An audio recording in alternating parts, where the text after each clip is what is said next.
Sir, I'm going to need you to step away from that seat immediately because there's been a mistake and, frankly, you don't look like someone who belongs in first class."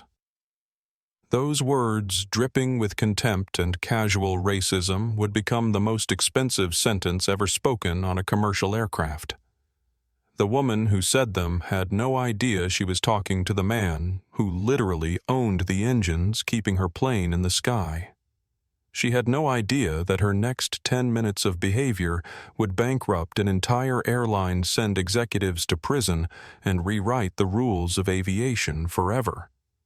This is the story of how one phone call grounded not just a plane, but an entire system built on assumptions, prejudice, and the dangerous belief that some people simply don't belong in spaces their money has already bought them. The recycled air inside Skybridge Airlines Flight 284 carried the familiar cocktail of stale coffee, industrial sanitizer, and the faint anxiety that seemed to permeate every commercial aircraft in America.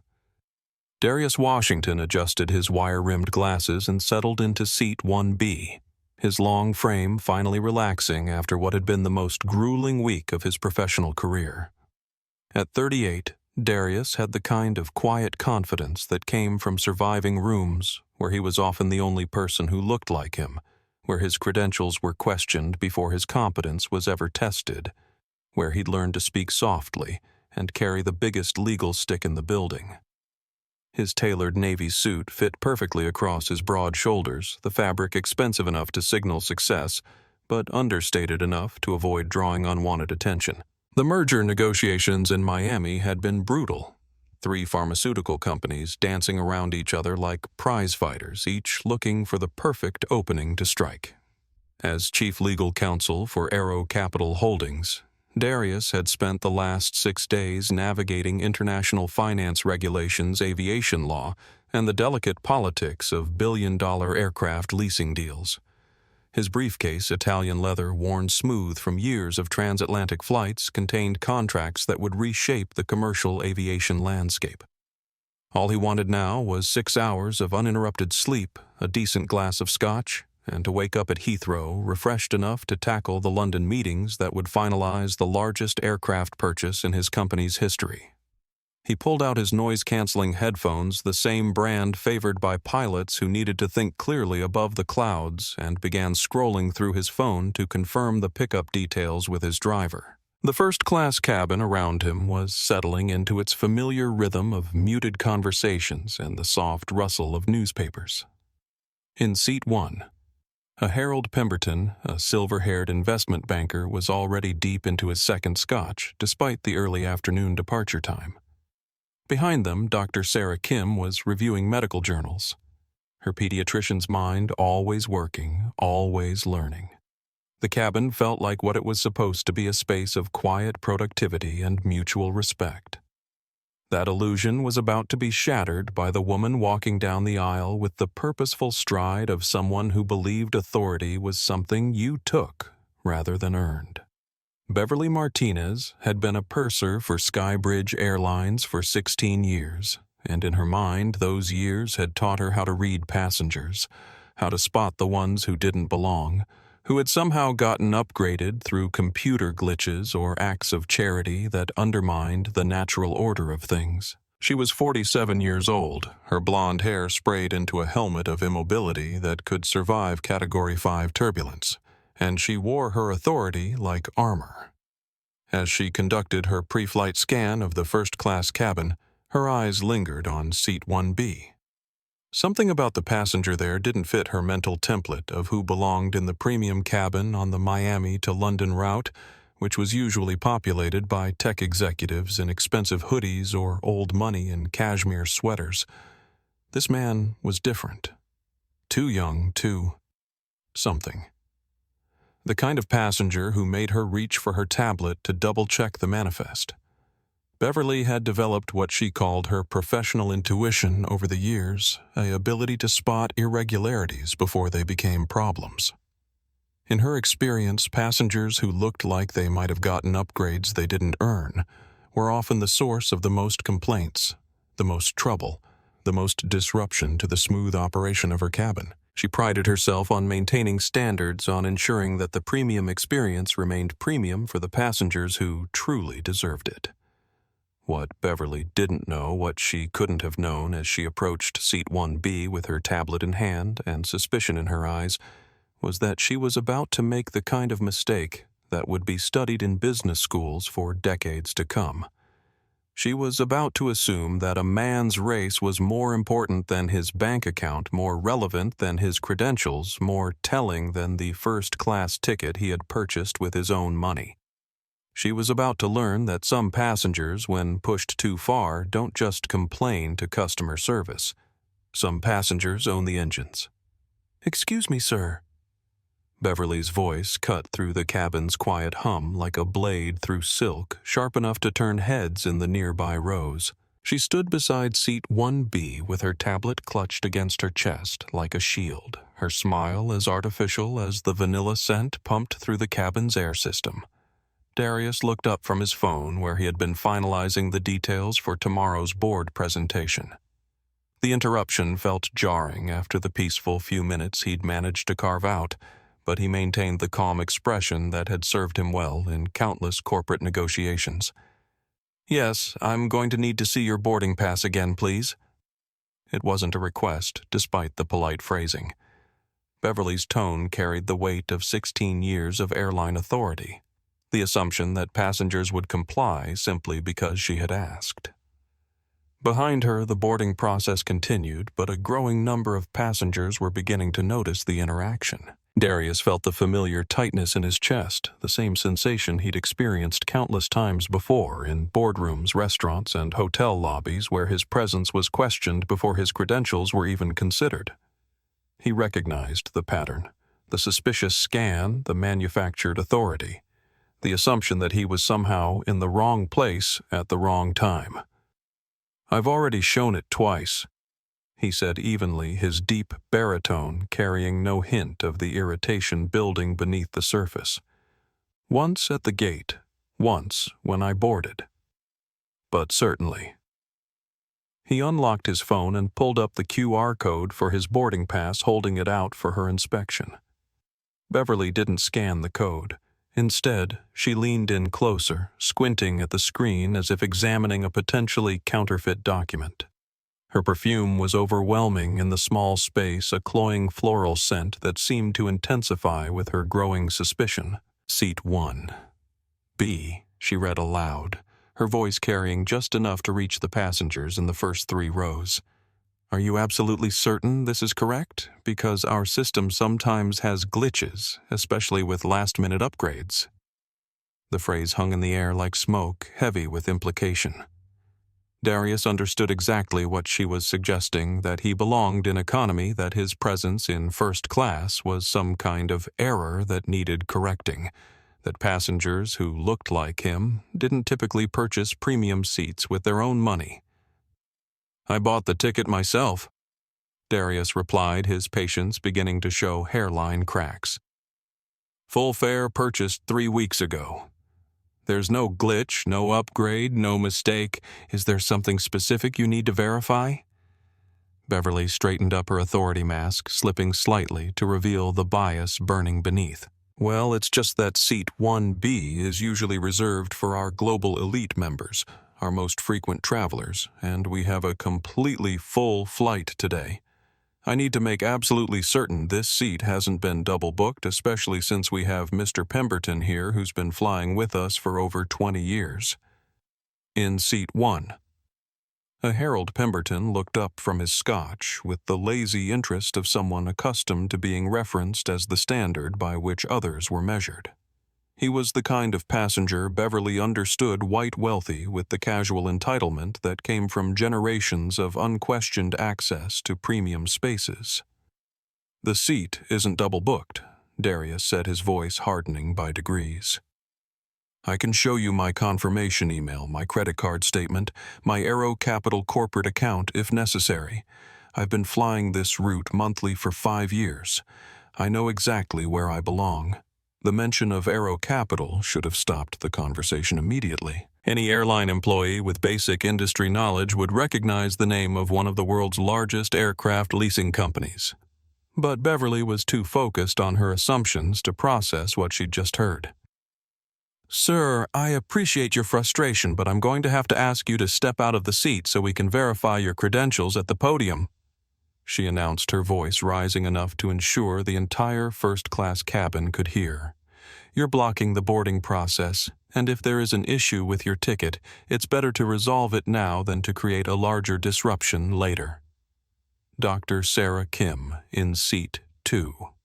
A looked up from her medical journals, her professional instincts immediately recognizing what was happening. She had seen this pattern before in hospitals, had watched colleagues question the credentials of doctors of color while accepting the authority of white colleagues without a second thought.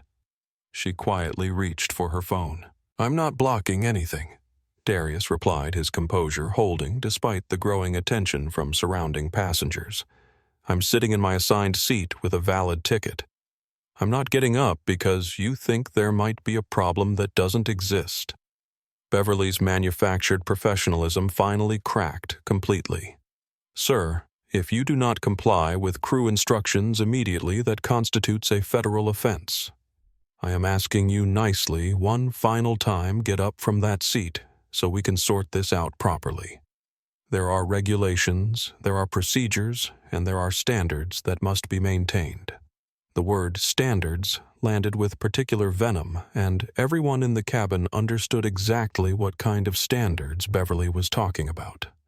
They had nothing to do with airline policies and everything to do with who she believed belonged in premium cabins. Darius looked around the first-class section, seeing the mixture of expressions, some sympathetic, some curious, others carrying that familiar look of validation that suggested this was exactly what they had expected to happen.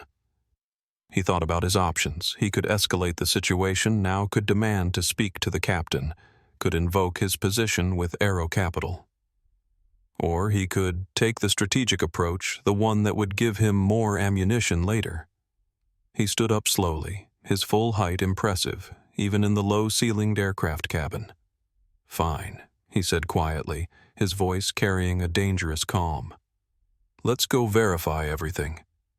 But I want it on record that I'm complying under protest, and I want every step of this process documented."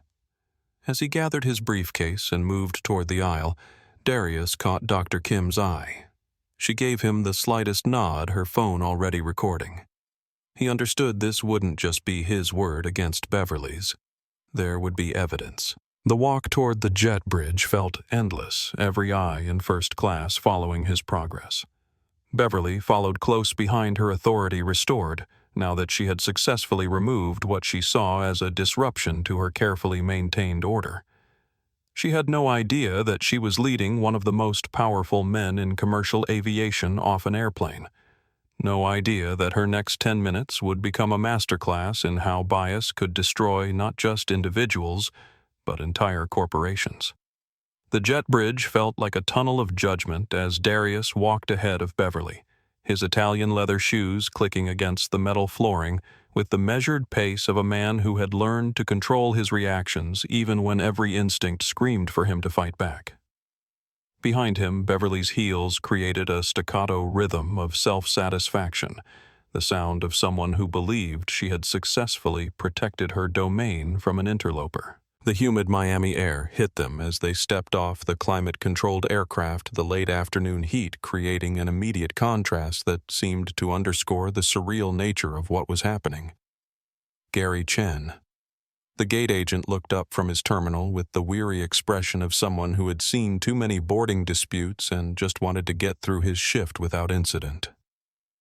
"Gary, we need to verify this passenger's credentials," Beverly announced with the authority of someone delivering an important security briefing. "I have concerns about his ticket validity, and frankly, his behavior on the aircraft was becoming disruptive."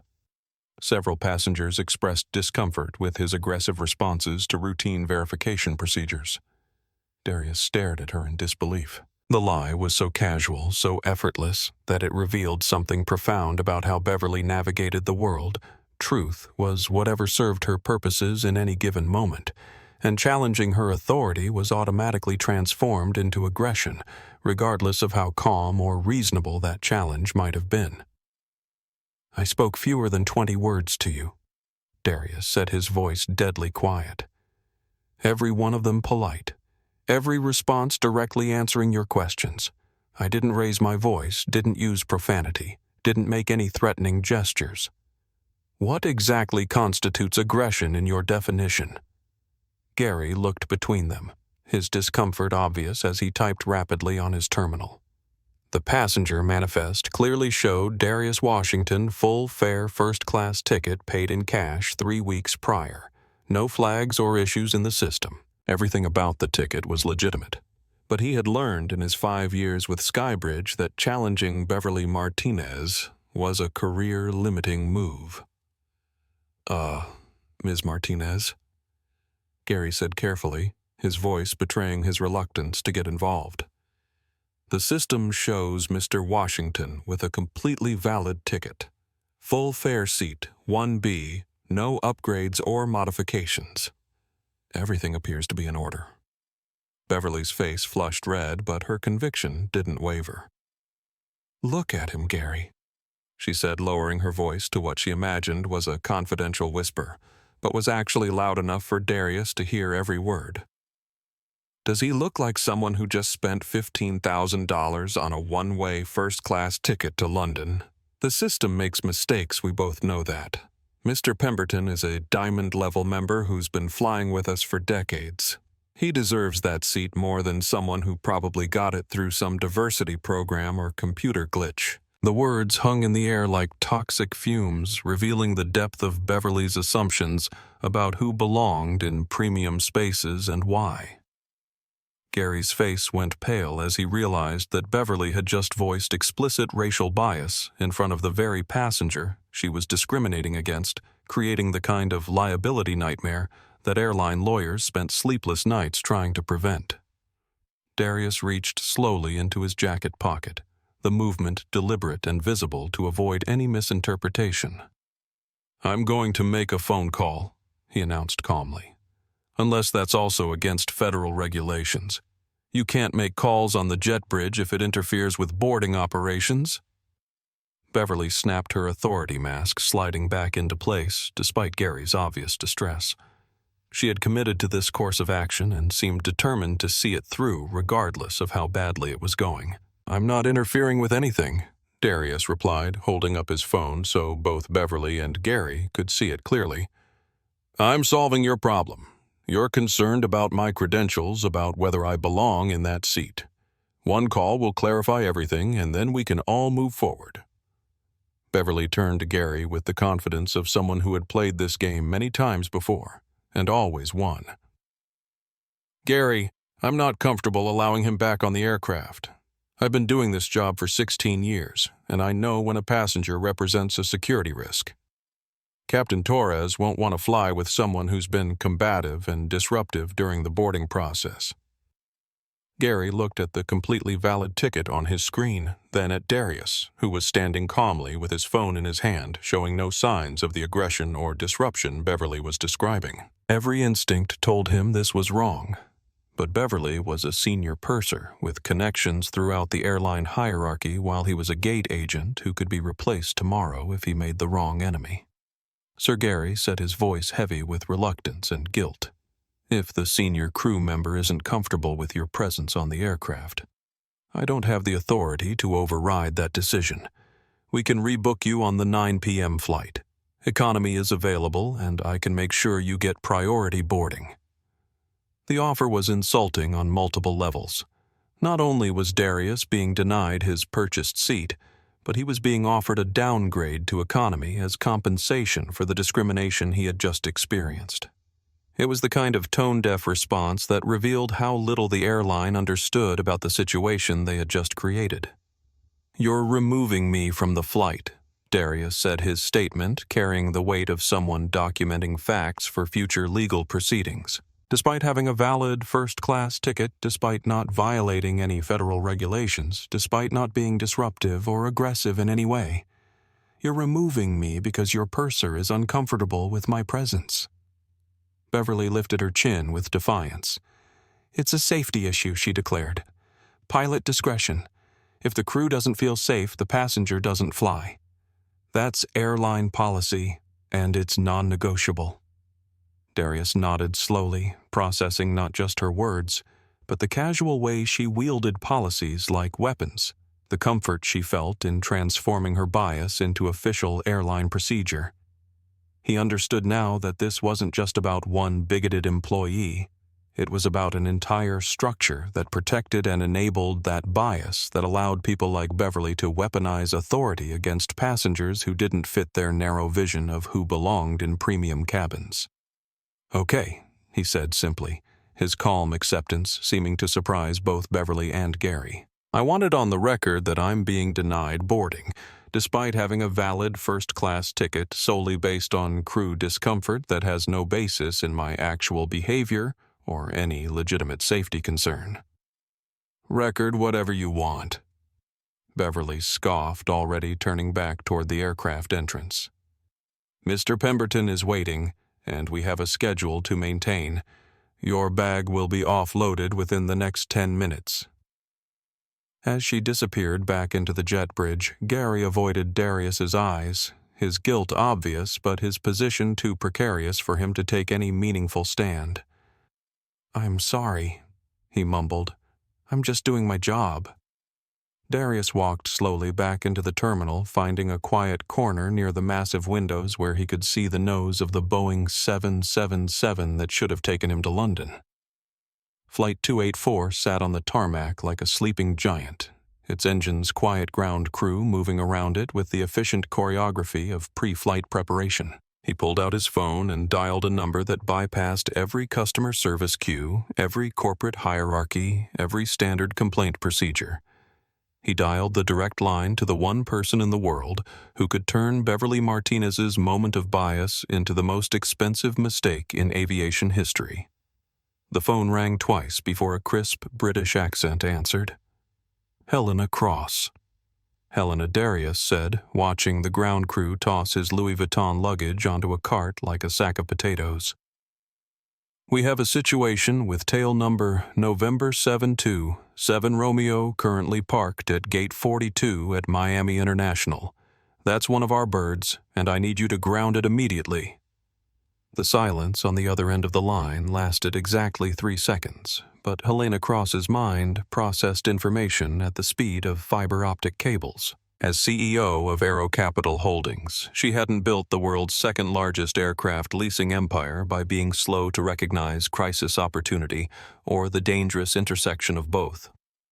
"Darius." Her voice carried the precision of someone who had just shifted from social conversation to corporate warfare mode. "When you say grounded, I assume you're not talking about routine maintenance." "What happened?" Standing in the terminal with his phone pressed to his ear, Darius watched the Boeing 777 through the massive windows as ground crew continued their preparations, oblivious to the conversation that was about to change everything. "I was just removed from Skybridge Flight 284 despite having a valid first-class ticket. The purser decided I didn't belong in Seat 1B because, and I quote, 'Passengers who look like me don't typically spend $15,000 on premium seats.'" Helena's sharp intake of breath was audible across the Atlantic. She had known Darius Washington for 8 years, had personally recruited him from the Justice Department's Civil Rights Division after watching him dismantle a discriminatory lending case that had cost 3 banks over $2 billion in settlements. She knew his credentials, Harvard Law Review Supreme Court clerk, the kind of legal mind that could find loopholes in contracts written by teams of lawyers who thought they'd covered every possible angle. More importantly, she knew his character. In 8 years of working together, she had never seen him exaggerate a slight, never watched him play the race card for personal advantage, never known him to respond emotionally to professional challenges. If Darius Washington was calling for nuclear options, it was because someone had pushed him past every reasonable boundary. "Tell me exactly what she said." Helena demanded, her voice hardening with each word. "Word for word, Darius." I need to understand the precise nature of the liability exposure we're dealing with. Darius recounted the conversation with Beverly Martinez, including her explicit comments about his appearance, her lies about his behavior, and her casual dismissal of his credentials. As he spoke, he could hear Helena typing rapidly on her computer, pulling up the leasing agreements that governed Aero Capital's relationship with Skybridge Airlines. Jesus Christ. Helena muttered, her usual professional composure cracking slightly. They didn't just discriminate against a passenger, they discriminated against our Chief Legal Counsel, the man who wrote half their lease agreements.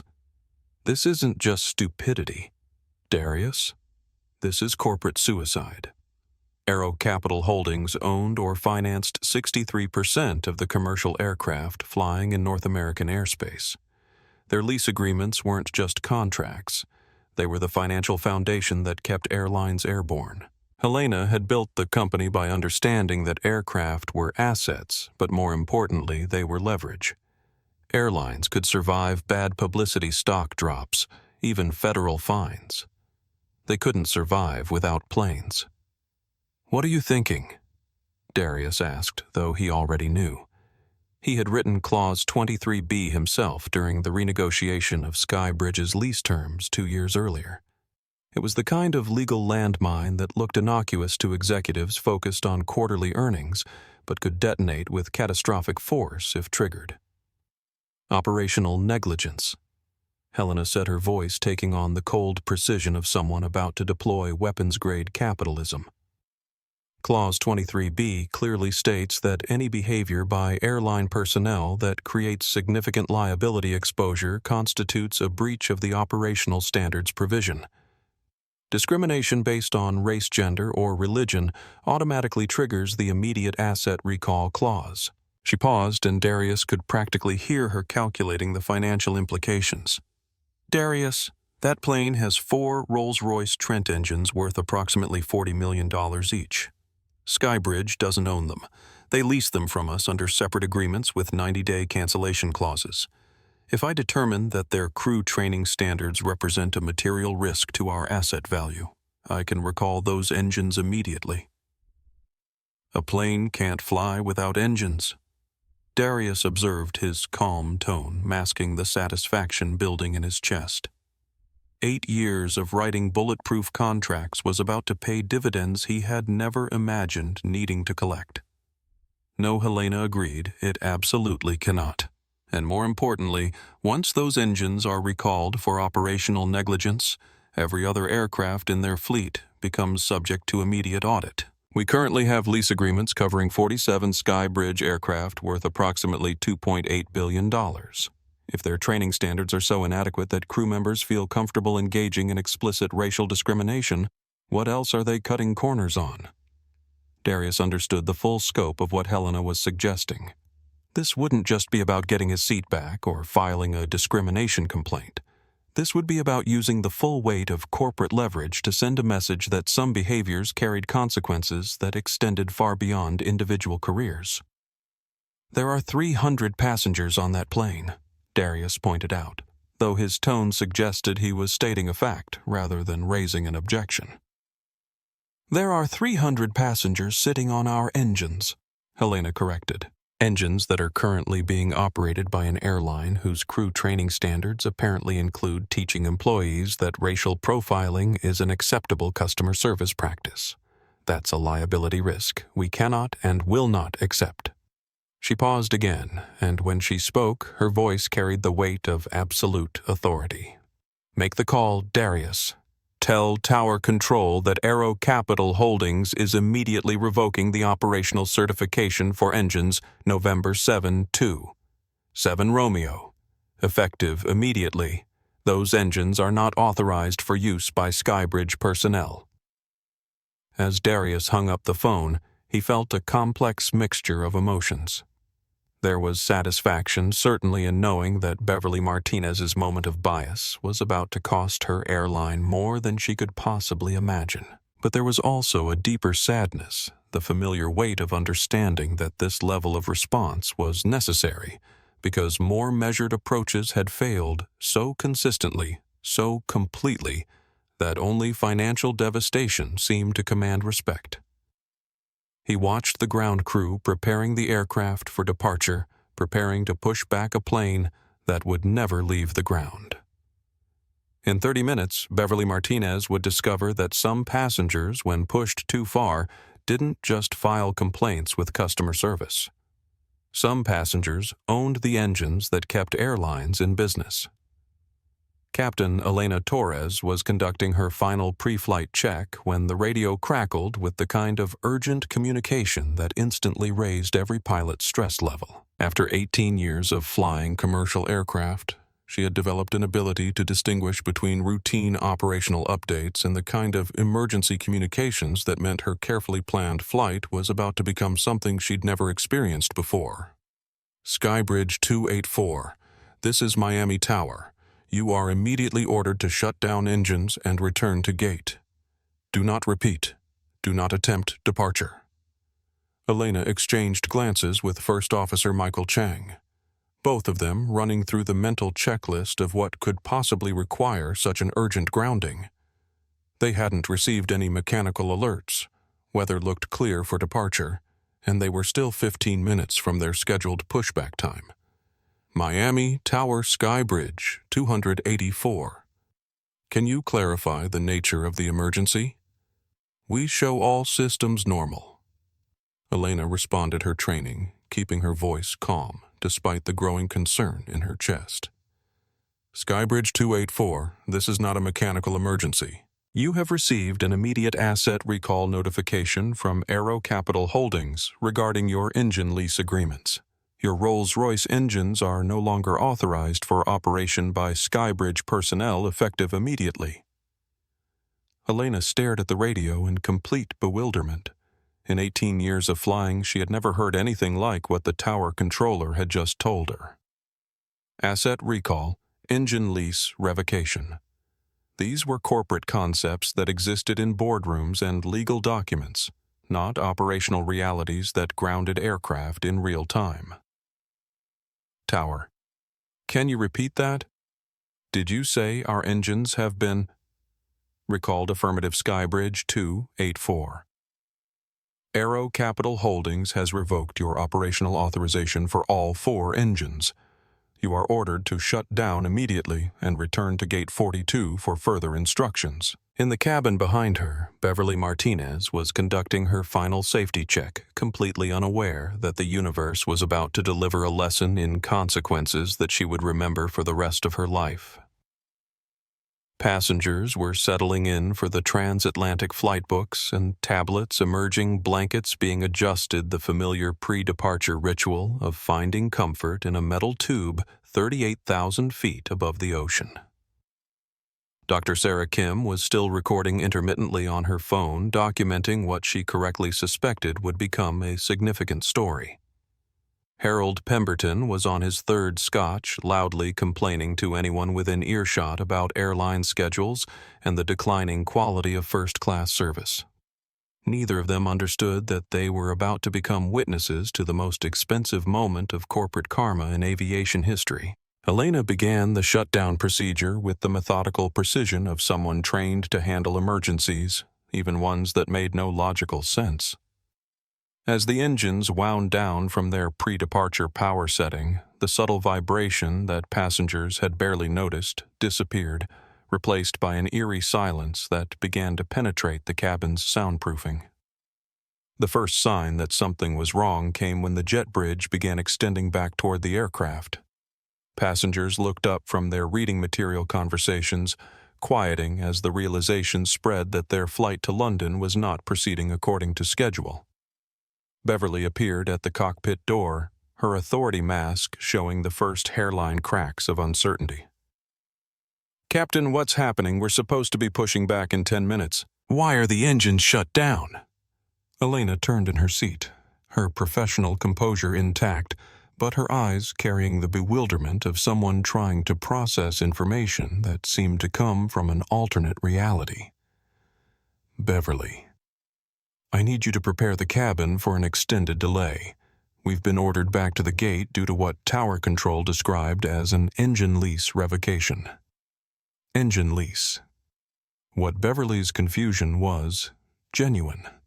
Like most airline employees, she understood aircraft operations but had little knowledge of the complex financial structures that actually kept planes in the air. She had no idea that the engines powering her aircraft weren't owned by Skybridge. No understanding that airlines leased most of their equipment from specialized companies. No concept that those lease agreements contained clauses that could ground aircraft in real time. "I don't completely understand it myself," Elena admitted. "But apparently the company that owns our engines has revoked our authorization to use them. We're not going anywhere until this gets sorted out at a corporate level." Through the aircraft's small cockpit windows, Elena could see ground control vehicles approaching their flashing lights, creating an urgency that seemed disproportionate to what she understood was happening. Airport operations was treating this like an emergency, even though no one had explained to her why corporate paperwork required emergency response procedures. In the terminal, Gary Chen was staring at his computer screen with the expression of someone watching their career implode in real time. His phone was ringing constantly. First the tower, then Skybridge operations, then what sounded like increasingly panicked executives demanding explanations he couldn't provide. "Gary, what the hell is happening with Flight 284? The voice belonged to Patricia Walsh, the gate supervisor who had appeared at his shoulder with the frantic energy of someone fielding calls from corporate headquarters. "Operations is saying something about engine problems, but maintenance is saying the engines are fine. Are we looking at a mechanical issue or not?" Gary looked at his computer screen, which showed information that seemed to contradict everything he thought he understood about airline operations. "Patricia, I think we have a legal problem, not a mechanical one. The engines have been... I don't know how to explain this. Legally recalled. Like a car recall, but for airplane engines, and it happened in real time while passengers were on board." Patricia stared at him as if he had started speaking in a foreign language. "Legally recalled.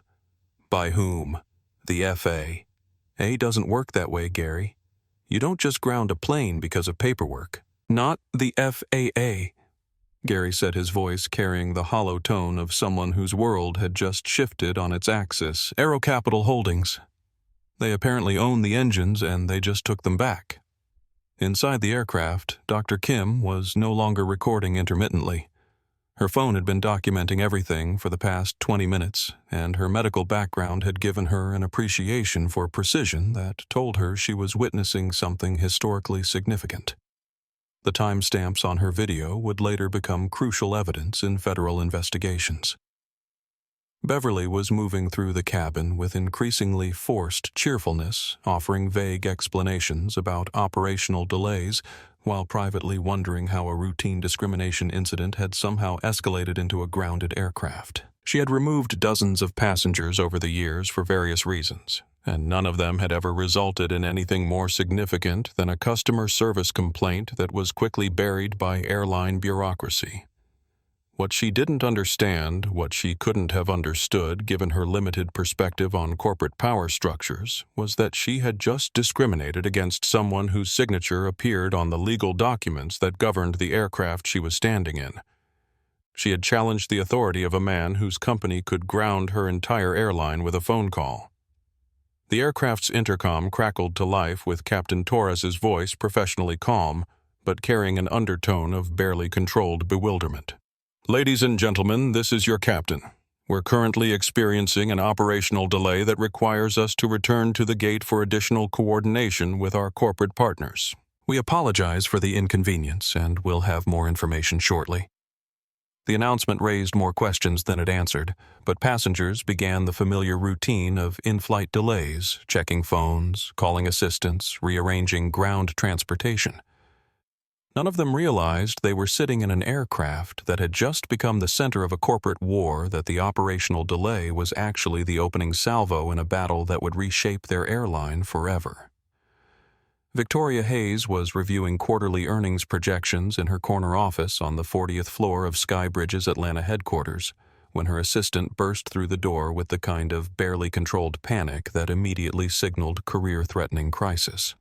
As CEO of the nation's sixth-largest airline, Victoria had spent 12 years managing everything from fuel price spikes to federal investigations. But the expression on her assistant's face suggested this was something entirely new. "Ma'am, I have Miami operations on Line 1 tower control on Line 2, and something about an immediate asset seizure. They're saying Flight 284 has been grounded due to engine problems, but maintenance is reporting that all engines are functioning normally." Victoria picked up Line 1 with the efficiency of someone accustomed to managing multiple crises simultaneously. "This is Hayes. What's the situation?" The voice that responded belonged to Michael Rodriguez, Skybridge's Miami operations manager, and his words tumbled out with the desperate speed of someone whose careful career was disintegrating in real time. "Victoria, I don't know how to explain what's happening. Aero Capital Holdings just called our tower and revoked the operational certification for the engines on Flight 284. The plane is grounded, 300 passengers are on board, and I have no idea what legal authority they think they have to do this." Victoria felt the familiar sensation of crisis management mode engaging the mental shift from routine operations to survival thinking. Aero Capital Holdings was their largest leasing partner, providing engines and financing for over 60% of their fleet. If Aero Capital was making operational demands, this wasn't just about one flight. Michael, slow down. What exactly did Aero Capital say? Did they cite specific mechanical concerns? Safety violations? That's the thing, Victoria. They didn't mention mechanical issues at all. They said Skybridge personnel had engaged in discriminatory behavior that constituted operational negligence under their lease agreements, and they were immediately recalling the assets to protect their investment. I've never heard anything like it. Victoria's blood pressure spiked as the implications began to crystallize. Discrimination complaints were usually handled through HR departments and legal settlements, not through immediate asset seizure. If Aero Capital was deploying financial weapons over a personnel issue, someone at Skybridge had created liability exposure beyond anything she had seen in her corporate career. Her phone's second line began blinking urgently. "Michael, hold on. I need to take this other call." Line 2 connected her to Dr. Sarah Kim, who had somehow obtained the direct number for Skybridge's executive offices and was calling from Seat 2A of the grounded aircraft. "Ms. Hayes, this is Dr. Sarah Kim. I'm a passenger on Flight 284, and I've been recording what I believe is explicit racial discrimination by your crew. I think you need to see this before it becomes a much larger problem." Victoria's crisis management experience told her that passengers didn't typically call CEO offices unless they were documenting something significant enough to require executive attention. "Dr. Kim, can you give me a brief description of what you've witnessed? Your purser, Beverly Martinez, removed a black passenger from first class, despite his having a valid ticket. She explicitly stated that passengers who look like him don't typically purchase premium seats, and she justified the removal by claiming he was disruptive when he was actually completely calm and professional throughout the interaction. Victoria felt her stomach drop as she realized she was dealing with a textbook discrimination case that had apparently been documented by a passenger with enough sophistication to reach executive leadership directly. "Dr. Kim, is this passenger still at the airport?" "I don't know, but I can tell you that after he left the aircraft, he made one phone call, and 30 minutes later, our engines were shut down, and we were ordered back to the gate. I think you're dealing with someone who has significantly more influence than your staff realized." The implications hit Victoria like a physical blow. A discrimination incident that had triggered immediate asset seizure meant they weren't dealing with a typical passenger complaint.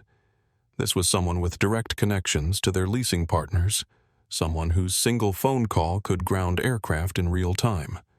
She speed-dialed Helena Cross's direct line at Aero Capital, hoping to contain the damage before it spread beyond one aircraft. The phone rang 4 times before Helena's crisp British accent answered. "Victoria, I wondered how long it would take you to call. Helena, What the hell is happening with Flight 284? My operations team is saying you've recalled our engines over a personnel issue. Since when does Aero Capital get involved in customer service complaints? Helena's laugh was cold and completely without humor. Since your customer service complaints involve racially profiling my Chief Legal Counsel, Victoria, did you really think you could discriminate against the man who wrote your lease agreements without consequences? Victoria felt the room spin slightly as the scope of the disaster became clear. Darius Washington was more than just Aero Capital's legal counsel. He was Helena Cross's right hand, the architect of most of their major deals, and someone whose departure would immediately compromise dozens of pending negotiations worth billions of dollars. Helena. I had no idea. If I had known, if you had known what Victoria, if you had known he was important, you would have treated him with respect. If you had known he had connections, your staff would have followed basic anti-discrimination policies. The problem isn't that you discriminated against someone influential. The problem is that you discriminated at all. Victoria was scrambling for damage control strategies, but Helena's tone suggested this had moved beyond routine corporate negotiation into something approaching personal warfare. What do you need from us to resolve this situation? We can discipline the employee involved, provide compensation, implement additional training. What I need, Helena interrupted, her voice carrying the weight of absolute authority, is for you to understand that this isn't just about one incident. If your crew training standards are so inadequate that employees feel comfortable engaging in explicit racial discrimination, what other corners are you cutting? What other risks are you creating for our assets? Victoria realized with growing horror that Helena wasn't just talking about Flight 284. Helena, surely you're not suggesting we have widespread problems. I'm not suggesting anything, Victoria. I'm announcing a comprehensive audit of all Skybridge operations involving Aero Capital assets. Starting tomorrow morning, our compliance teams will be reviewing every maintenance record, every training document, every safety protocol for the 47 aircraft we currently lease to you. The financial implications were staggering. A comprehensive audit would ground their entire long-haul fleet, canceling thousands of flights, stranding millions of passengers, and costing hundreds of millions in lost revenue.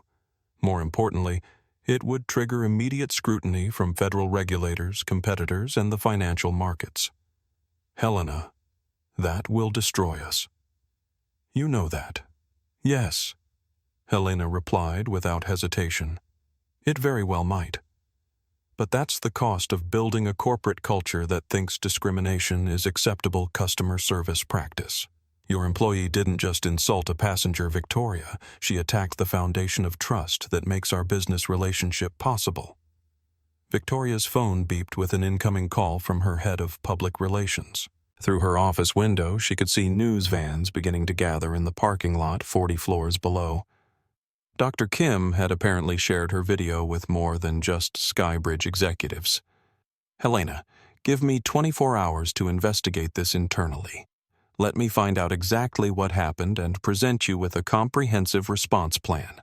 24 hours to do what, Victoria? To figure out how to cover this up, to craft a response that minimizes liability. The incident is already on social media.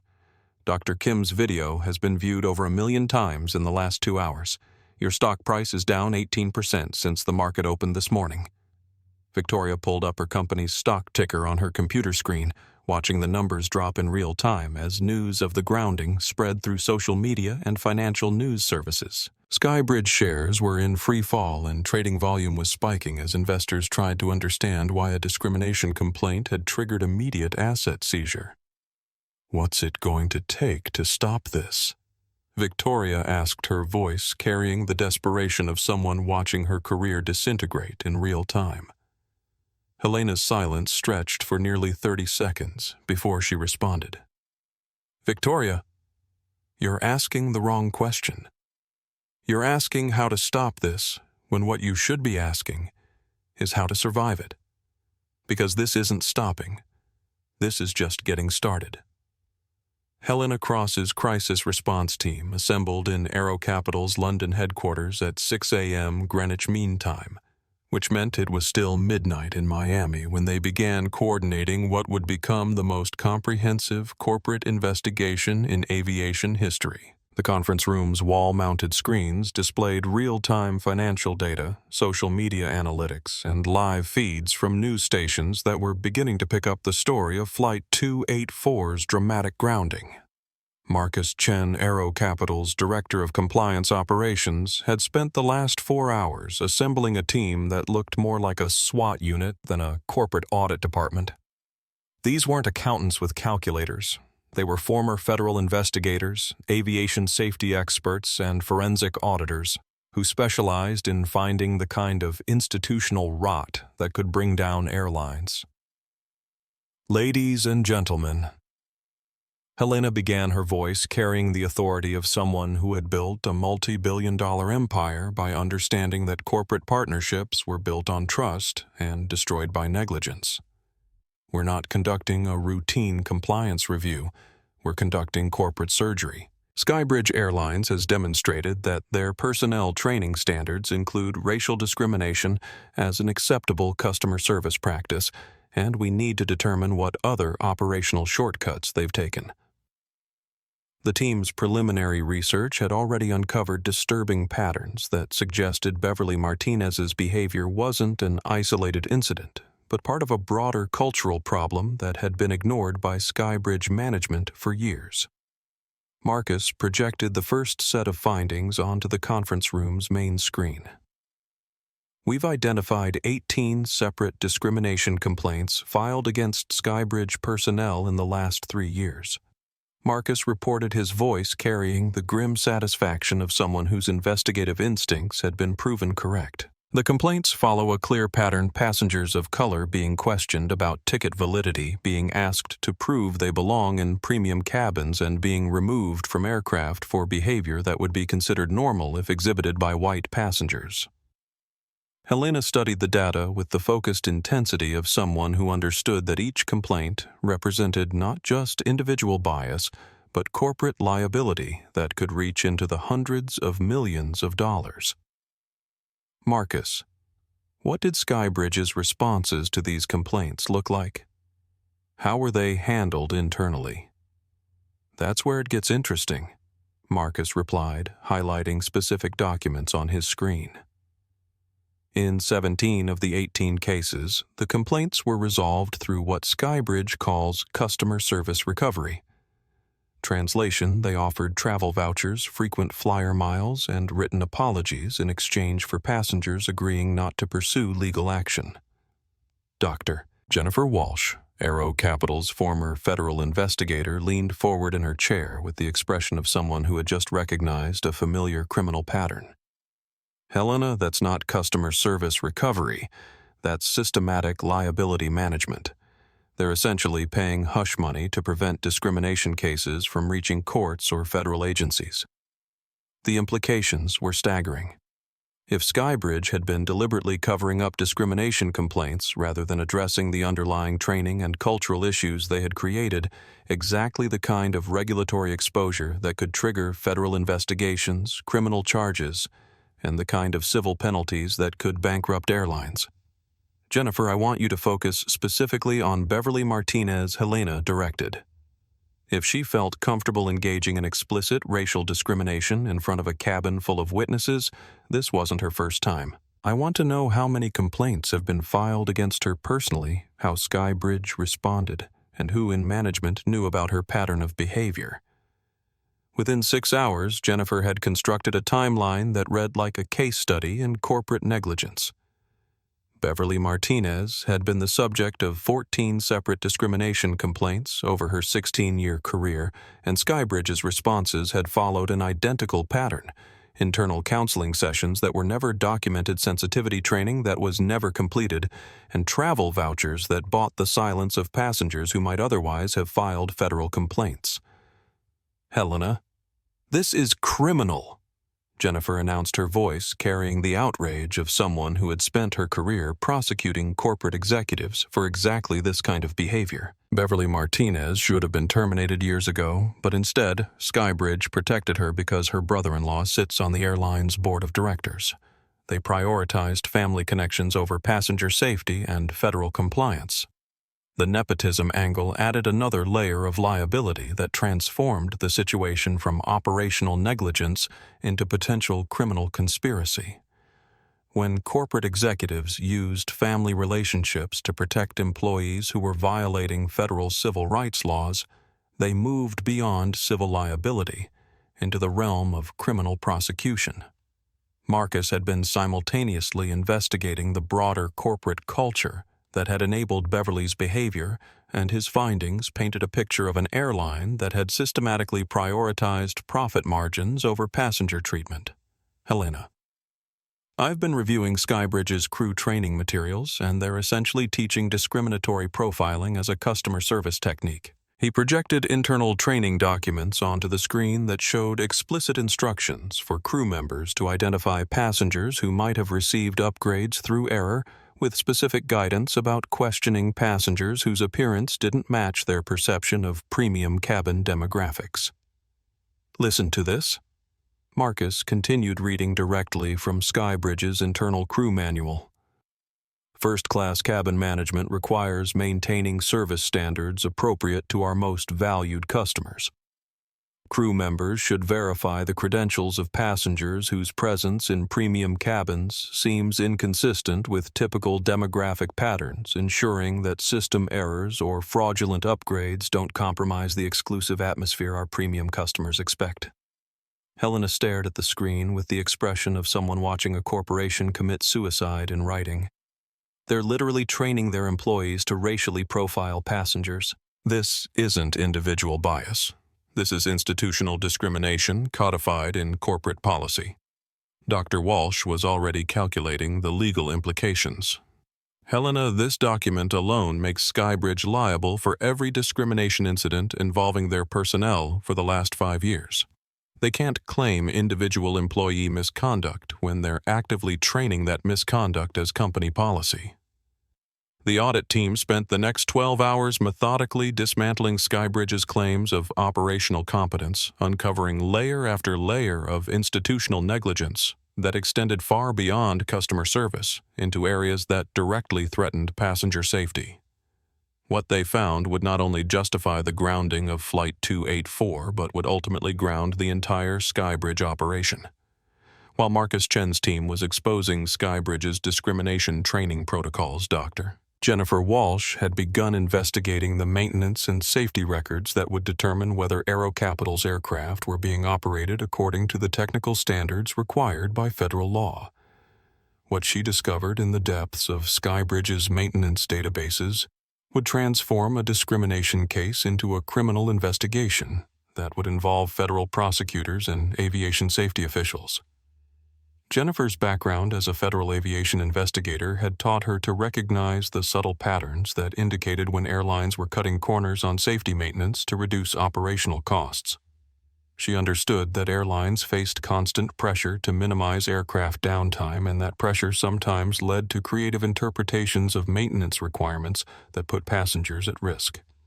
Skybridge's maintenance records showed what appeared to be a carefully constructed facade of compliance that collapsed under detailed scrutiny.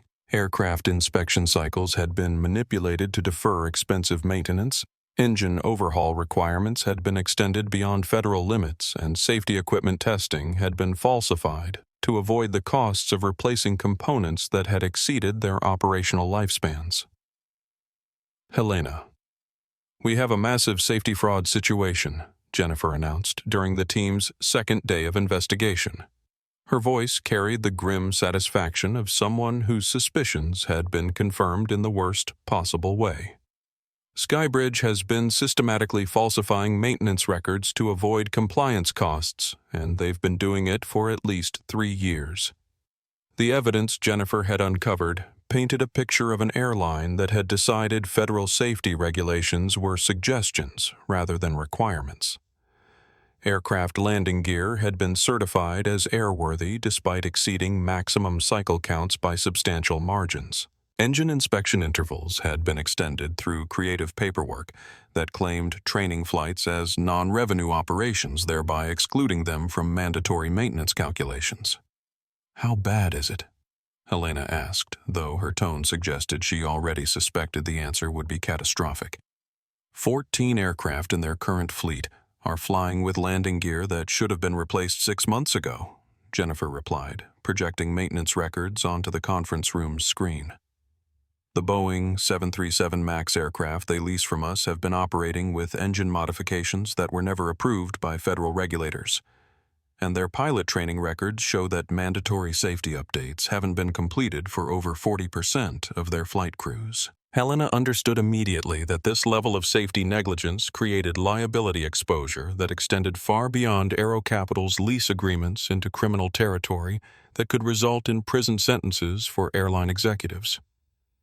Airlines that falsified federal safety records weren't just risking civil penalties, they were committing felonies that carried decades of prison time.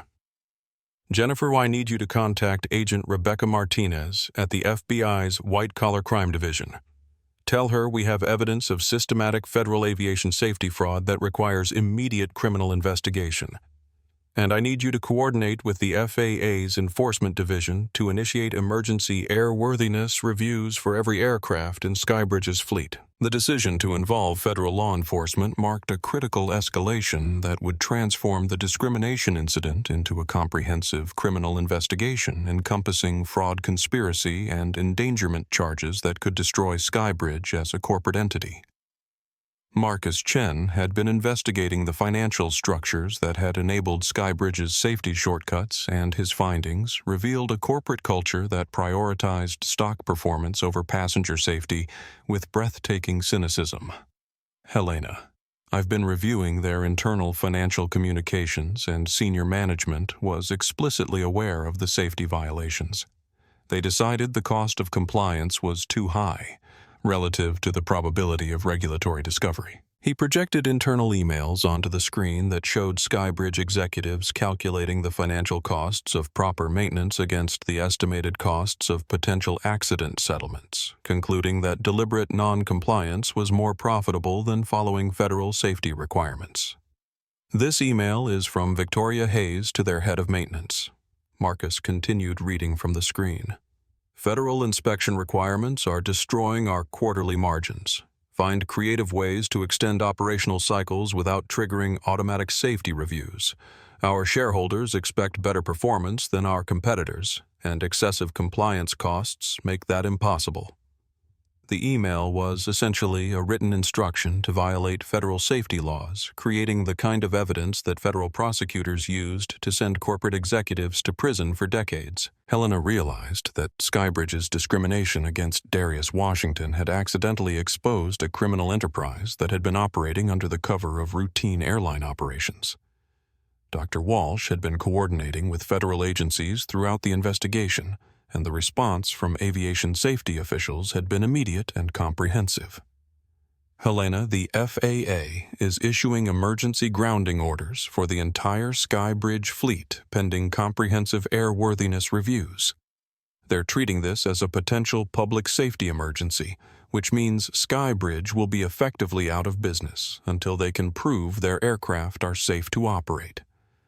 The grounding order would strand hundreds of thousands of passengers, cancel thousands of flights, and cost Skybridge hundreds of millions in lost revenue, while they attempted to bring their maintenance practices into compliance with federal requirements. More importantly, it would trigger media attention that would expose the safety fraud to public scrutiny." Helena understood that Aero Capital had achieved something remarkable. They had used a discrimination incident to expose an airline that was endangering passengers through systematic safety fraud. The grounding of Flight 284 had been just the beginning of a chain of events that would ultimately protect millions of passengers from an airline that had prioritized profits over safety.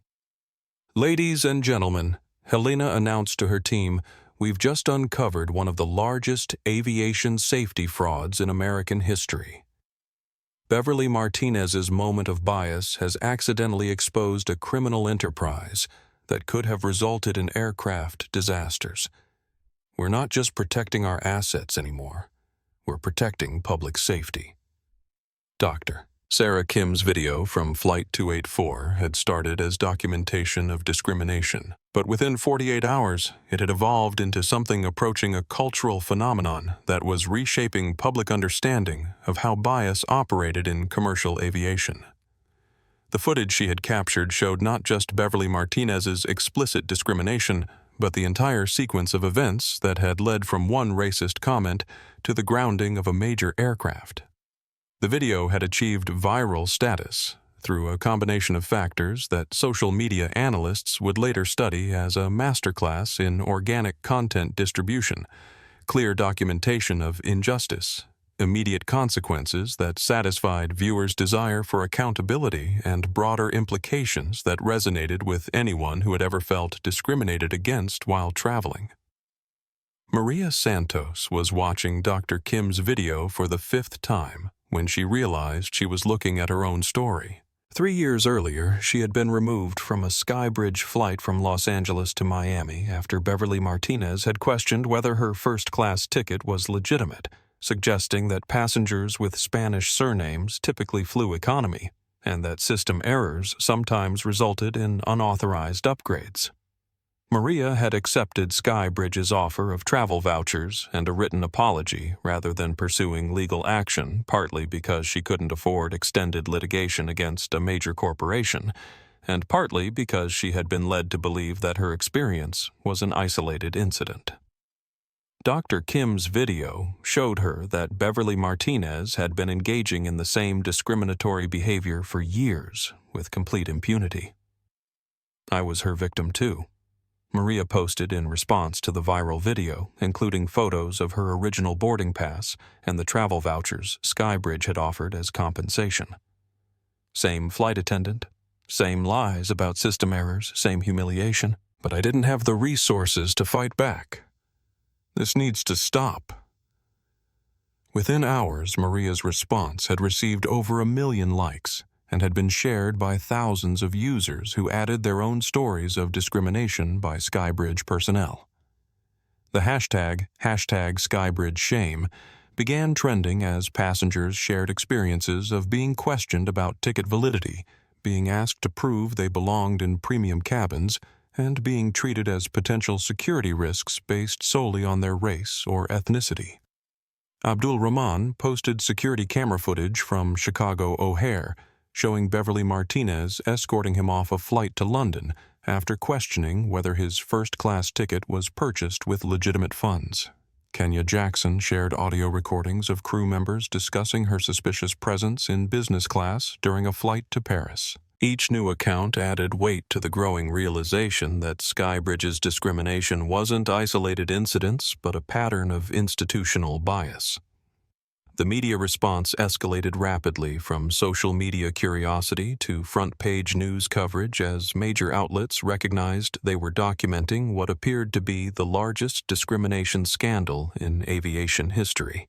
Cable news networks began running continuous coverage with aviation experts, civil rights attorneys, and federal officials providing context that helped viewers understand the legal and safety implications.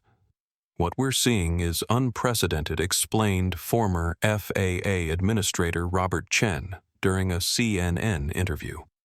Airlines have faced discrimination complaints before, but this is the first time we've seen those complaints trigger immediate federal safety investigations. The grounding of an entire airline fleet over crew training standards sends a message that discrimination and safety violations are interconnected issues. Skybridge's corporate communications team had been overwhelmed by the crisis, issuing contradictory statements that seemed to make the situation worse with each press release. Their initial response had been to blame Beverly Martinez as a rogue employee whose actions didn't represent corporate values, but Dr. Kim's video included audio of Beverly explicitly citing company policies about maintaining cabin standards.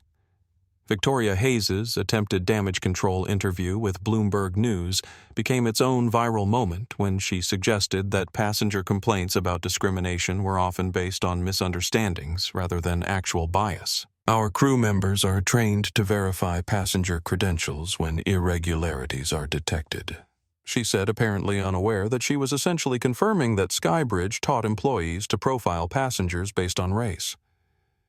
The financial markets had responded to the viral coverage with the kind of immediate sell-off that occurs when investors realize they're dealing with existential corporate crisis rather than routine operational problems. Skybridge's stock price had fallen 68% in 3 trading days, and several major investment firms had issued sell ratings that predicted the company would face bankruptcy within months. Harold Pemberton, the passenger, whose diamond-level status had been used to justify Darius Washington's removal, found himself at the center of social media attention he had never wanted or expected. Security camera footage from Miami International showed him accepting seat 1B, while Beverly Martinez explained that the previous occupant had been removed for behavioral issues, and his obvious satisfaction with the upgrade had been captured in high-definition detail. "This is the face of privilege," read one viral tweet that included footage of Harold raising his scotch in a toast after Beverly announced that his preferred seat was now available. This is what entitlement looks like when it benefits from other people's discrimination. Within hours, Harold's investment firm had announced that they were conducting an internal review of his position, and several of his major clients had indicated they were considering moving their portfolios to competitors. Dr. Kim had become an accidental civil rights hero, with major news networks offering her commentary positions and civil rights organizations inviting her to speak at conferences about documenting discrimination in real time. But her focus remained on ensuring that the viral attention translated into meaningful change, rather than just social media outrage. "This isn't about one video or one flight attendant," she said during an interview with Anderson Cooper. "This is about an entire industry that has allowed discrimination to flourish, because the victims typically don't have the resources or connections to fight back effectively. Darius Washington had both, which is why we're finally seeing consequences. But there are thousands of other passengers who experienced the same discrimination without any accountability." The viral coverage had achieved something that decades of civil rights complaints had not.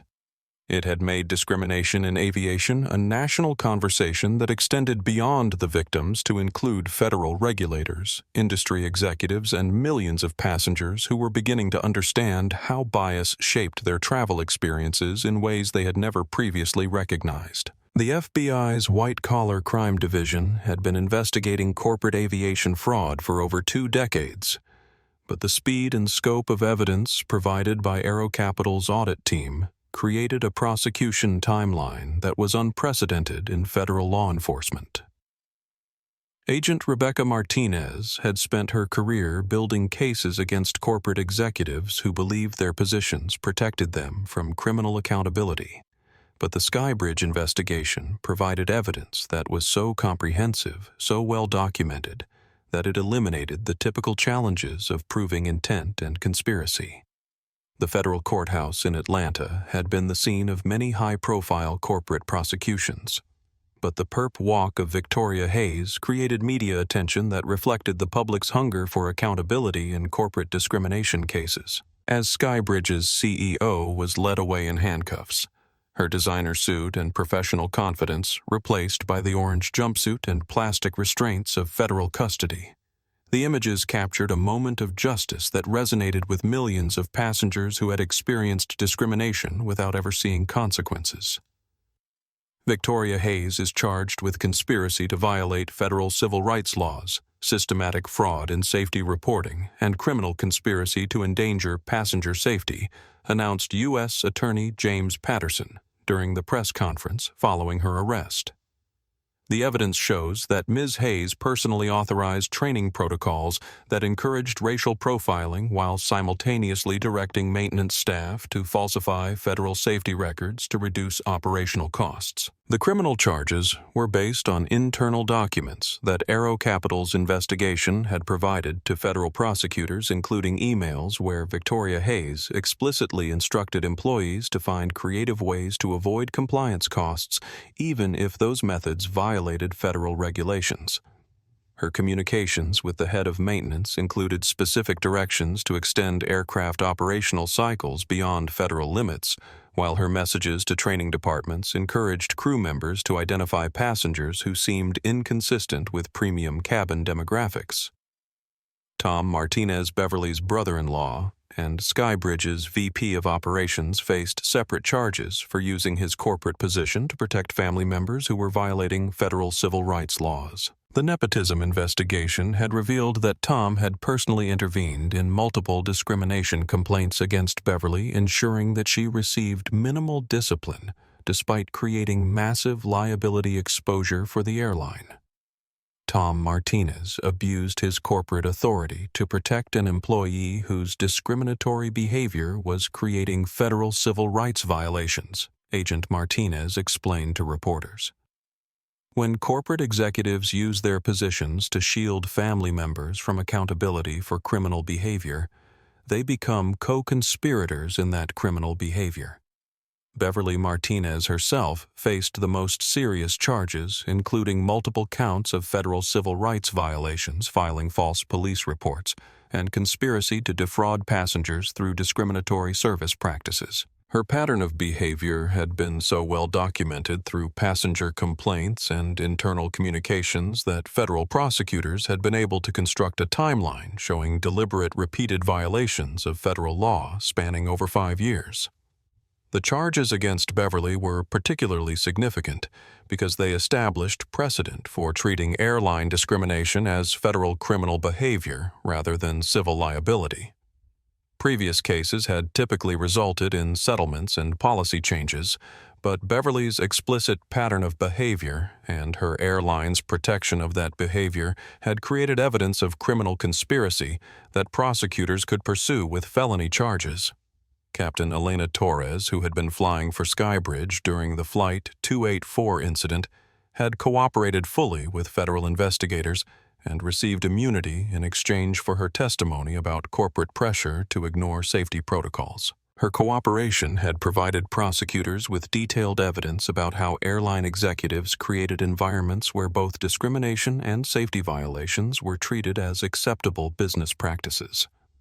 Captain Torres's testimony shows that Skybridge's problems weren't limited to customer service, U.S. Attorney Patterson explained. The same corporate culture that encouraged discrimination also pressured pilots and maintenance crews to overlook safety requirements that might impact operational efficiency. These weren't separate issues. They were parts of an integrated corporate strategy that prioritized profits over both civil rights and passenger safety.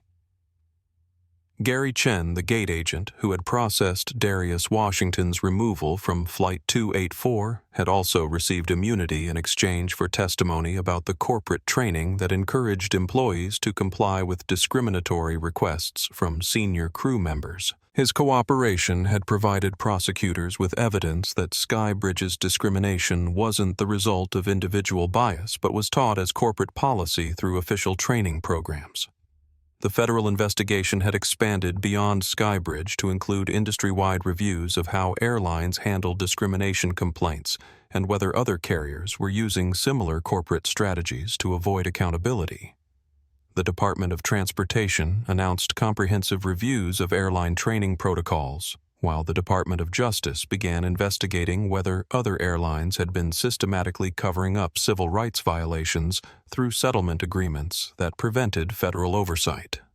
Dr. Sarah Kim received a humanitarian award from the Department of Justice for her documentation of discrimination that had led to the exposure of criminal corporate behavior. Her video had not only captured Beverly Martinez's explicit bias, but had provided evidence of the institutional support that enabled that bias, creating a foundation for prosecution that extended far beyond individual criminal charges.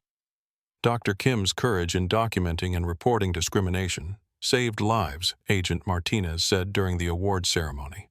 Her video exposed safety fraud that could have resulted in aircraft disasters. Sometimes individual acts of courage create consequences that protect entire communities.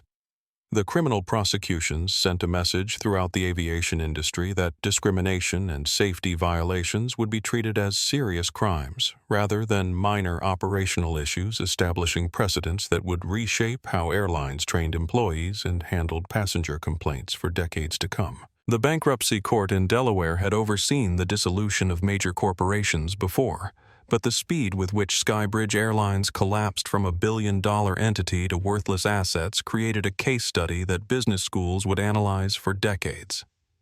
The combination of criminal charges against senior leadership, federal grounding of the entire fleet, and viral public relations disasters had created a perfect storm that destroyed the airline's ability to function as a business enterprise. Victoria Hayes's arrest had triggered immediate responses from Skybridge's creditors, who began calling in loans and demanding immediate payment on obligations that the airline could no longer meet. The grounding of their aircraft meant no revenue generation, while operational costs continued creating a financial hemorrhage that consumed the company's cash reserves within weeks. The airline's attempts to secure emergency financing had been complicated by the federal criminal investigation, which made investors reluctant to provide capital to a company whose leadership faced potential decades in prison. Major banks that had previously competed to finance Skybridge's operations suddenly became unavailable for meetings, their corporate lawyers advising against any association with a company under active federal investigation. Skybridge's stock had become essentially worthless, trading at 37 cents per share after starting the crisis at over $60. The market capitalization that had once supported thousands of jobs and billions in operational costs had evaporated as investors realized they were dealing with a company that might cease to exist rather than recover from its current difficulties. Judge Margaret Foster, who was overseeing Skybridge's bankruptcy proceedings, had emphasized that the court's priority was protecting employees and passengers, rather than preserving corporate assets for shareholders who had benefited from discriminatory business practices. This court will ensure that Skybridge's collapse doesn't unfairly burden the workers and customers who depended on this airline, she announced during the initial bankruptcy hearing. The liquidation auction had attracted interest from multiple airlines and investment groups, but Aero Capital Holdings emerged as the dominant bidder due to their existing ownership of aircraft and engines that comprised the majority of Skybridge's operational assets. Helena Cross's strategy of acquiring Skybridge's routes and infrastructure while distancing the operation from its discriminatory reputation represented a comprehensive corporate restructuring disguised as an asset purchase. "We're not buying Skybridge's problems," Helena explained during the bankruptcy court proceedings. "We're acquiring valuable airline infrastructure while implementing completely new operational standards that will prevent the discrimination and safety issues that destroyed the previous corporation." The rebranding to Equity Airways represented more than cosmetic changes. It involved comprehensive retraining of all personnel, implementation of zero-tolerance discrimination policies, and federal oversight that would monitor the airline's operations for years to ensure compliance with civil rights and safety regulations. 15,000 Skybridge employees had faced unemployment as the airline collapsed. But Equity Airways' hiring process prioritized experienced personnel who demonstrated commitment to anti-discrimination policies and safety compliance. The hiring criteria explicitly excluded employees who had been involved in discrimination complaints or safety violations, effectively ending the careers of workers who had participated in the corporate culture that destroyed Skybridge.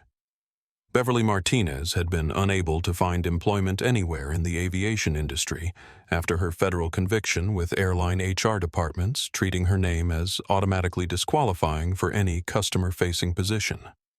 Her 16 years of airline experience had become worthless overnight, replaced by a criminal record that prevented her from working in any industry that required background checks. Her personal bankruptcy filing revealed the complete destruction of her financial stability with legal defense costs and federal fines, eliminating her retirement savings and forcing the sale of her home. The civil lawsuits filed by passengers she had discriminated against would continue for years, ensuring that any future income would be subject to garnishment for damages. Tom Martinez faced similar consequences with his corporate executive career, ended by federal convictions that prevented him from holding positions of authority in any federally regulated industry. His attempts to find employment in aviation consulting had been unsuccessful due to industry-wide recognition that hiring him would create liability exposure for any company brave enough or foolish enough to overlook his criminal record.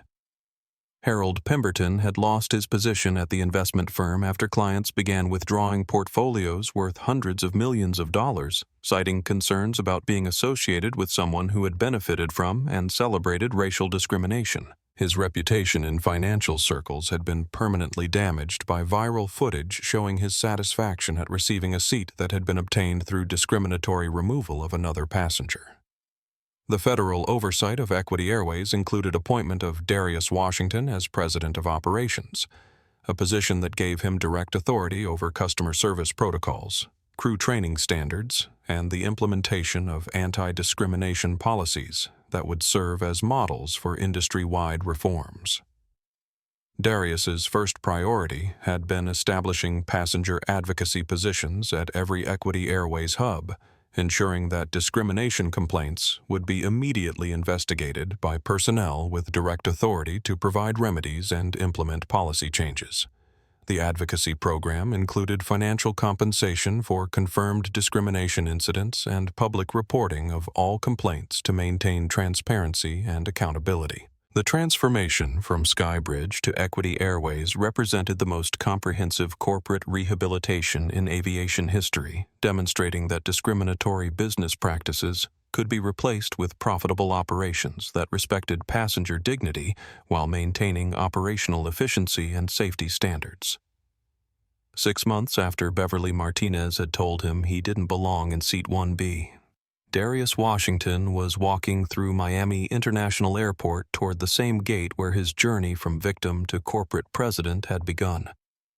The familiar sounds of airport operations, announcements echoing through terminals, the rhythmic clicking of wheeled luggage conversations in dozens of languages, created a soundtrack that now carried different meaning than it had during his previous visit. The transformation of the airport's atmosphere was subtle but profound, reflecting changes that extended far beyond gate signage and employee uniforms into the fundamental culture of how passengers were treated regardless of their race, ethnicity, or appearance. Equity Airways employees wore badges that included anti-discrimination commitments alongside their names and positions, serving as visible reminders that customer service standards had been completely reimagined. Darius approached Gate 42, where Flight 284 to London was preparing for departure under its new airline identity with the same Boeing 777 that had been grounded 6 months earlier, now operated by crews trained in protocols that treated discrimination as a fireable offense rather than acceptable customer service practice. The gate area was managed by Angela Thompson, a new purser whose hiring had been based on her exemplary record of treating all passengers with respect and her advanced training in cultural sensitivity and conflict de-escalation.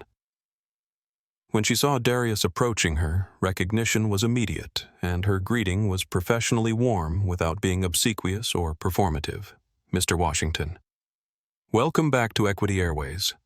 We're honored to have you flying with us today, and I want you to know that everyone on our crew understands the significance of this flight for you personally and for our airline's commitment to treating every passenger with dignity.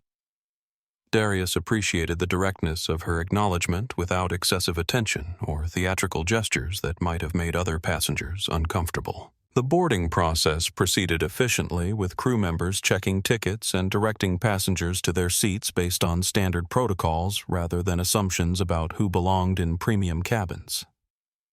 Seat 1B felt different now. not because of any physical changes, but because of the cultural transformation that had eliminated the bias-based scrutiny that had characterized his previous boarding experience. Dr. Sarah Kim was traveling in Seat 2, documenting the positive changes for a follow-up video that would show how corporate accountability could create meaningful improvement in passenger treatment. "The contrast is remarkable," Dr. Kim commented as they settled in for the flight. "Same aircraft, same route, but completely different culture. This is what change looks like when there are real consequences for discrimination." Captain Rodriguez Equity. Airways' new chief pilot for the London route made a point of visiting first-class passengers before departure, a practice that reflected the airline's emphasis on personal connection and customer service excellence. Her conversation with Darius was brief but meaningful, acknowledging the role his courage had played in creating safer, more respectful aviation operations. "Mr. Washington, I wanted to personally thank you for standing up when you could have easily walked away. The changes you initiated have made flying better for everyone, passengers and crew members alike. We're proud to be part of an airline that treats dignity as non-negotiable." As the aircraft pushed back from the gate, Darius reflected on the journey from humiliation to transformation that had begun with Beverly Martinez's assumption about who belonged in first-class cabins. The personal vindication was satisfying, but the broader systemic changes represented something more significant: proof that individual courage could create institutional change when supported by strategic thinking and sufficient resources. The flight to London proceeded without incident, with crew members demonstrating the kind of professional excellence that focused on safety and service rather than profiling and exclusion. Other passengers included diverse families, business travelers, and individuals whose presence in premium cabins was accepted without question or suspicion. During the flight, a young black boy traveling with his family approached Darius with the curiosity that children bring to conversations with adults who seem approachable and interesting. "Are you famous?" the boy asked with the directness that makes adult conversations seem unnecessarily complicated. "Not famous," Darius replied, smiling at the boy's straightforward question. "But I did help make some changes that make flying better for everyone." "What's your name, Marcus?" the boy answered. "My dad says you're the reason we don't have to worry about being treated badly when we travel. He says you stood up for people like us." The conversation was brief but profound, representing the generational impact of the changes that had emerged from one moment of discriminatory behavior. Marcus would grow up flying in aircraft where his presence in any seat was determined by his ticket, rather than assumptions about his race, experiencing travel as a normal part of life, rather than a potential source of humiliation. As the aircraft began its descent into Heathrow, Darius looked out at the lights of London spreading below them like a constellation of possibilities. The legal victory had been satisfying. The corporate transformation had been comprehensive, but this moment, traveling in dignity with other passengers who were also traveling in dignity, represented the real success of everything that had followed Beverly Martinez's moment of bias. The flight landed smoothly, and passengers deplaned with the routine efficiency of people whose travel had proceeded exactly as it should, safely, professionally, and without anyone being questioned about whether they belonged in the seats they had purchased with their own money. The congressional hearing room was packed with aviation industry executives, civil rights advocates, and media representatives who understood they were witnessing the establishment of new standards that would reshape commercial aviation for decades. Darius Washington sat at the witness table with the calm confidence of someone whose personal experience had accidentally created industry-wide transformation that extended far beyond his individual case. Mr. Washington's Senator Patricia Williams began her voice carrying the authority of someone who chaired the Transportation Committee and understood that airline discrimination represented systematic civil rights violations rather than isolated customer service failures. "Your experience with Skybridge Airlines has resulted in the most comprehensive aviation industry reforms in modern history," Can you explain to this committee how one discrimination incident led to such extensive changes? Darius adjusted his microphone with the practiced ease of someone who had testified before numerous federal agencies over the past year. His presence calm but authoritative, as he prepared to address senators whose legislation would establish the legal framework for preventing aviation discrimination nationwide. Senator Williams. What happened to me wasn't unique except for the fact that I had resources and connections that most passengers lack. Darius began, his voice carrying the measured tone of someone who understood that his words would influence federal policy for years to come. Beverly Martinez had been discriminating against passengers for over 15 years, but her victims typically didn't have access to corporate executives who could ground aircraft with phone calls. The system that protected her and enabled her behavior would have continued protecting her if I hadn't happened to be Chief Legal Counsel for the company that owned the engines on her aircraft. The hearing had been called to establish federal legislation that would be known as the Airline Passenger Dignity Act, creating mandatory reporting requirements for discrimination complaints, federal oversight of airline training programs, and criminal penalties for corporate executives who covered up civil rights violations rather than addressing them. Dr. Sarah Kim testified about the importance of passenger documentation in holding airlines accountable, her video evidence having provided the foundation for federal prosecutions that sent a clear message throughout the aviation industry. Passengers need to understand that recording discrimination isn't just protecting themselves. It's protecting every future passenger who might face the same treatment, she explained to the committee. Beverly Martinez was serving an 18-month federal prison sentence at the minimum security facility in Alderson, West Virginia, her conviction for civil rights violations, having established legal precedent for treating airline discrimination as criminal behavior rather than minor customer service issues.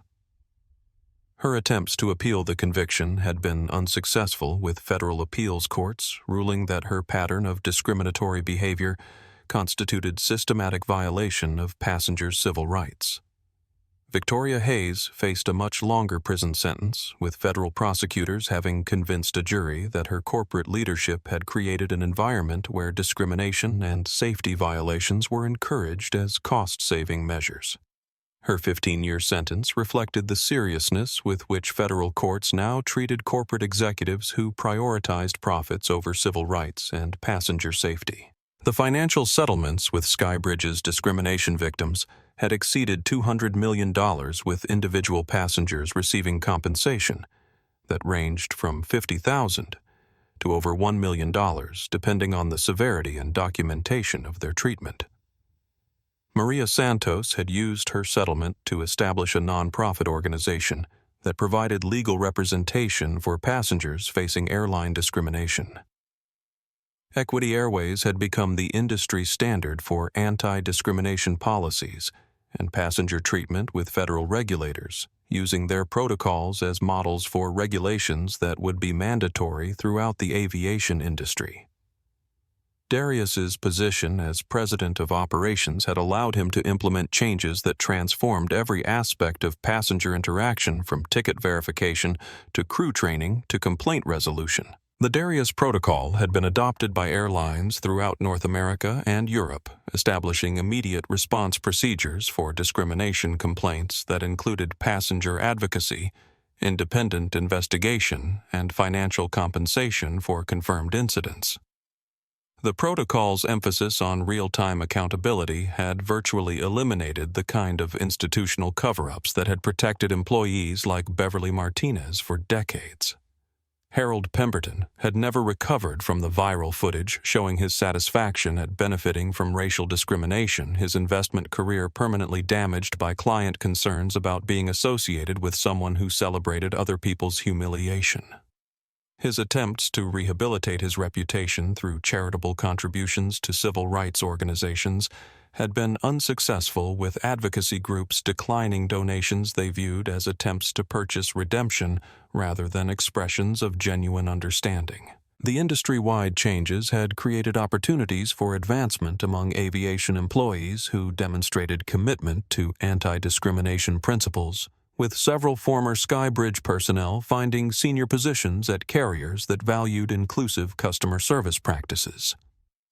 Captain Elena Torres had been promoted to chief pilot at Equity Airways, her cooperation with federal investigations having demonstrated the kind of ethical leadership that airlines now actively sought. Darius received hundreds of letters from passengers expressing gratitude for the changes his courage had created. But the letter that meant the most came from a 15-year-old girl who had flown first class with her family without experiencing any scrutiny or questioning about their right to be in premium cabins. "Mr. Washington," she wrote, "my parents told me about what you did and how it changed things for people like us. I wanted you to know that when I flew to visit my grandmother last month, the flight attendants were really nice and didn't make me feel like I had to prove I belonged there. Thank you for making it so. Kids like me don't have to worry about being treated badly just because of how we look." The letter captured the ultimate success of everything that had followed Beverly Martinez's moment of bias. An entire generation of passengers would grow up experiencing air travel as a normal part of life rather than a potential source of discrimination. Their presence in any cabin determined by their tickets rather than assumptions about their race, ethnicity, or background.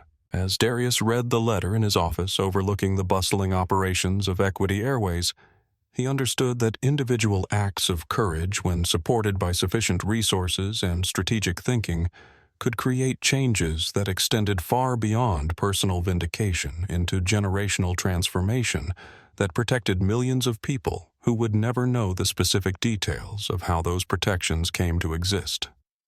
The young girl would probably never know Beverly Martinez's name or understand the specific corporate mechanics that had transformed airline discrimination from accepted practice into criminal behavior.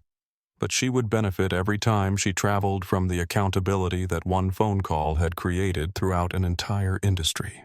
The story of Darius Washington and Beverly Martinez became more than just a tale of individual discrimination and corporate accountability. It became proof that when people with resources and courage stand up against injustice, they can create ripple effects that protect communities they'll never meet and solve problems they'll never personally face again. Beverly Martinez thought she was just enforcing standards when she told a black passenger he didn't belong in first class. She had no idea she was talking to the man who owned the engines that kept her airline flying. More importantly, she had no idea that her moment of bias would accidentally expose criminal safety violations that could have killed hundreds of passengers. Sometimes justice comes through courts and legislation. Sometimes it comes through social media and public pressure. And sometimes it comes through one phone call that grounds not just an airplane, but an entire system built on the dangerous assumption that some people's dignity is optional. If this story inspired you to stand up against discrimination when you see it, hit that like button and subscribe to our channel for more stories of ordinary people doing extraordinary things to make the world more fair and just. Share this video with everyone you know because the fight for dignity and respect is far from over, and every person who understands these stakes makes the next victory possible.